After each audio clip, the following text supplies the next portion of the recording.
Abstract nouns. Abstract nouns. And about uncountable nouns. Uncountable nouns. Then what should be the corresponding verb? Dear students, whenever we talk about abstract nouns or uncountable nouns, they are considered always as singular and the corresponding verb should be singular. Let us go for an example to understand it in a better way. Honesty. Honesty is best policy. You might have heard it hundreds of times. Honesty is the best policy. When we talk about honesty, what is it? It is an abstract noun. And the corresponding verb is.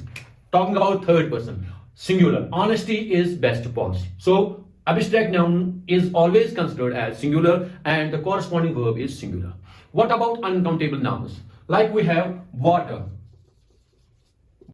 is getting polluted every day.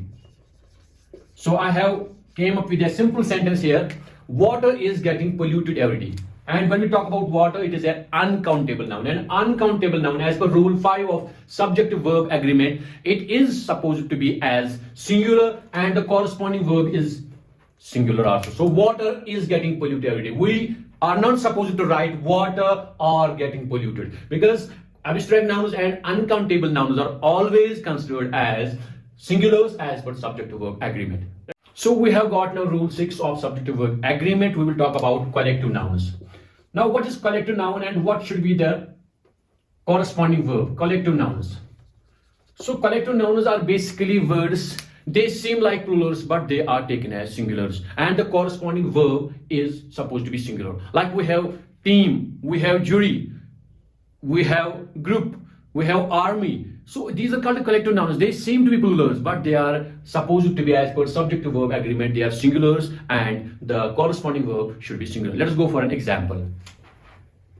Like we have the team has arrived yesterday.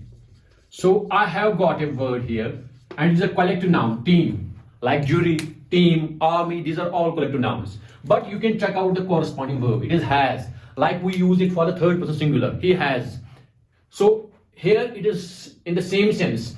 The team is considered. This is a collective noun. It is considered as singular and the corresponding verb is singular. The team has arrived yesterday. We cannot say the team have arrived. No, team is considered as singular. So rule number 6 is whenever we talk about collective nouns, they are taken as per subject to verb agreement singulars and the corresponding verb must be singular.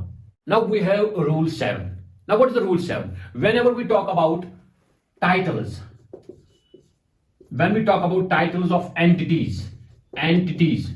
Now what is titles of entities? Like title of books, we can talk about books, we can talk about organizations, we can talk about some sort of companies, etc. When we talk about the titles of these entities, if they seem to be plural but they are always taken as singular.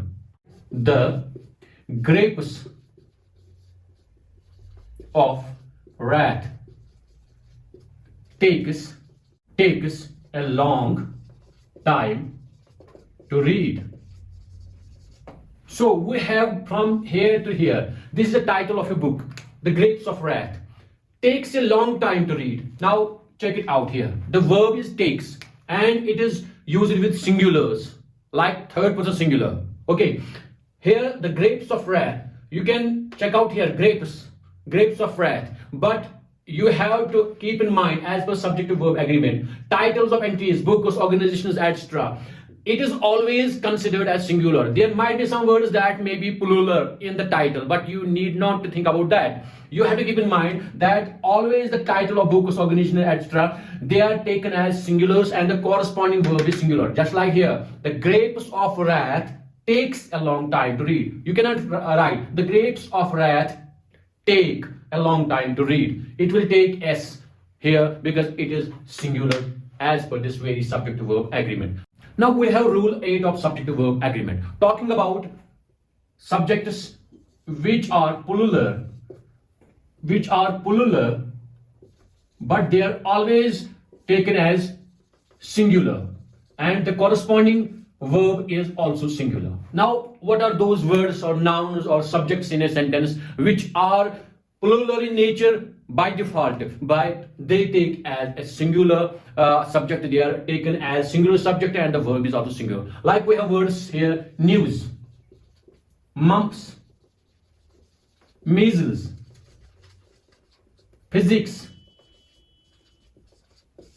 So these are actually some of the nouns which are by default plural, but they are always taken as singular, and the corresponding verb in the sentence should be singular. Let's go for an example.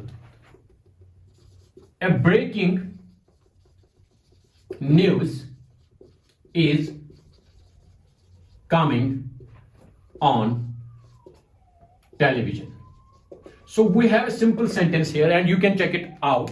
A breaking news, but here it is because this is a by default plural, but these very words or these very subjects, a breaking news, here it is the subject of the sentence, or we can call it is the noun phrase here, but main is news, but it is always taken as singular, like news, mumps, measles, and physics. So the corresponding verb is singular. So we will say a breaking news is coming on television. We cannot say a breaking news are coming on television. So like this rule, as per the substitute agreement, you can go for same for mumps, measles, and physics. But sometime with some kind of exceptions, you can sometimes use some of default plurals as plurals and singulars. Like we can talk about politics. Politics can be used as singular sometimes, and politics can be used as plurals. So that will be according to the situation. But generally talking about these words or these very nouns, these are by default plurals, but they are taken as singulars as per subject to verb agreement. And now we have rule 9. We have some kind of words or nouns or which act as subjects in the sentences. They are plurals and they are by default used as plurals. Like we have scissors, we have trousers. These type of nouns or subjects in a sentence, they are plurals by default, and they also take plural verb when we use them in a sentence. Let us go for a sentence. We will say, my trousers are dirty. Or you can say, these scissors are new. So you can clearly check it out. Here trousers and here scissors, and the corresponding verb is are, and this is used with the plurals are. So these type of subjects or words like scissors, trousers, and many more words like this, which are by default plurals, but they are considered as plurals. You have to keep in mind, this is the rule 9. These are taken as plurals in a subject to verb agreement, and the corresponding verb is supposed to be a plural. But one exception is there. Whenever you talk about a pair, word pair, like pair of trousers, like pair of scissors, the word pair is always taken as singular. This is important point to note here. If we have used these scissors are new, but when we use the word pair in the sentence, it will take a singular corresponding verb. Let's go for an example. The pair of scissors, the pair of scissors is on the table. So check it out.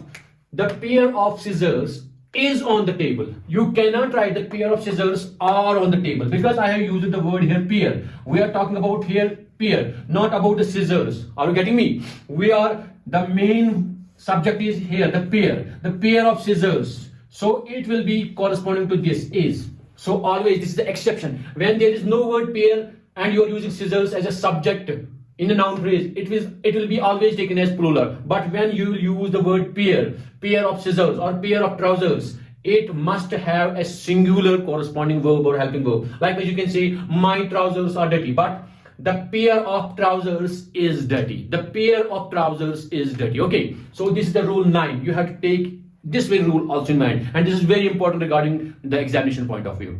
Now we have rule 11, talking about the interrogative sentence. When we talk about interrogative interrogative sentence. Sentences posing some questions. Now what about that? Interrogative sentence is also the corresponding verb. It may be the be form of verb is am, or it can be the do form of the verb. The corresponding verb should go according to the person of that very verb or that very sentence. Let us go for an example. Like we have, do you like chess? So it is an interrogative sentence and we use do you like. So here we have got the second person. It can be singular or plural, okay? But with the third person singulars, we use does. Does she, and here it is likes. Does she likes chess? So this is important thing to note. Whenever you are talking about the third person singulars, you need not to use do, it is does. Does she, and addition of here s or es to the main verb. So we have written here the sentence, does she like chess? But here it is, do you like chess? Same is the case with first person. Do I like chess? Or do we like chess? Do they like chess? But with the third person singulars, it is here does, and here it will be addition of s or es according to the verb. Now we have rule 12 of subject to verb agreement. When we talk about time, particularly period of time, we talk about money and we talk about distance. So if these are the subjects or in subjective phrase of a sentence, they are always considered as singulars. Let us go for an example to understand clearly. First we will go for time. 5 years is a long time. Now check it out. We have 5 years, but it is period of time. Otherwise you can say, sir, it is years, it should be or. 5 years are a long time. No, when we talk about period of time, it can be 2 days, it can be 5 years, it can be 10 years. Always considered as, period of time is always considered as singular, and the corresponding verb should be singular. Very important with regard to exam point. 5 years is a long time. Let us go for with money. 10,000. 10,000 rupees, or we can say rupees 10,000 is the price of this smartphone. So you can check it again. Rupees 10,000, it is plural, but here it is always considered as per the subject to verb agreement, it is singular. Whenever we talk about time, money and distance, they are always taken as singular. So the corresponding verb is. We cannot say rupees 10,000 or the price of this smartphone. It is rupees 10,000 is the price of the smartphone. Let us go for distance. 536 kilometers. Okay, 536 kilometers is the distance from this point to our destination. So I have used the word distance here, that is 536 kilometers. Although it seems it is plural, but distance is always considered as singular and the corresponding verb is. 536 kilometers is the distance from this point to our destination. यहाँ पे point लिखेंगे, from this point to our destination. So you can check out the sentence. 536 kilometers is the distance from this point to our destination. 536 kilometers, this is distance, so the corresponding verb is singular, is.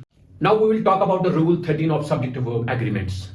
Sometimes we have some words which act as subjects in the noun phrase of that very sentence. Like we have all, we have a lot of, a lot, we have lots of, we have some. So when these words are a part of subject or the noun phrase of a sentence, the verb is used according to the noun nearest to the verb. So we will learn these in a sentence, so it will be much clearer. All of my jackets